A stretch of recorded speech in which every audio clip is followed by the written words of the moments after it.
సూర్యాస్తమయం తర్వాత చేయకూడని పనులు కొన్ని ఉన్నాయి. సూర్యాస్తమయం తర్వాత వీటిని చేయడం వల్ల వ్యక్తికి దురదృష్టం కలుగుతుందని చెబుతారు. అవేంటో ఈ వీడియోలో చూద్దాం. 1. సూర్యాస్తమయం తర్వాత అత్యవసరం అయితే తప్ప ఎవరికీ డబ్బులు ఇవ్వకూడదు. 2. జుట్టు కత్తిరించడం, గోళ్లు కత్తిరించడం వంటి పనులు చేయకూడదు. ఇలాంటి పనులు చేయటం వల్ల మన ఇంట్లో వెంటిస్ ఎవరి ఏర్పడుతుంది. 3. సాయంత్రం సమయంలో నిద్రపోకూడదు. దీని వలన ఆర్థిక ఇబ్బందులు వెంటాడుతాయి. 4. చీపురు లక్ష్మీ స్వరూపం అని పెద్దవారు చెబుతూ ఉంటారు.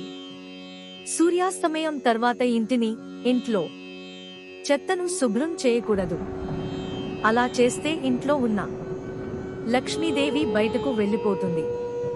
అంతగా శుభ్రం చేసుకోవాలనుకుంటే సాయంత్రం సూర్యుడు ఉన్నప్పుడే చేయడం మంచిది. 5.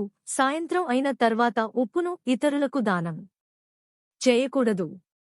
లేకపోతే ఆర్థిక ఇబ్బందులను ఎదుర్కోవాల్ని వస్తుంది. 6. సూర్యాస్తమయం అయిన తరువాత అంత్యక్రియలను చేయకూడదు. 7. సూర్యాస్తమయం తర్వాత ఇంట్లో దుష్ట శక్తులు అంటే నెగటివ్ ఎనర్జీ చేరే అవకాశం ఉంది. చీకటి ఎప్పుడు అనాసక్తిని, అనారోగ్యాన్ని, చెడు ఆలోచనలను, నిరాశని కలుగజేస్తుంది.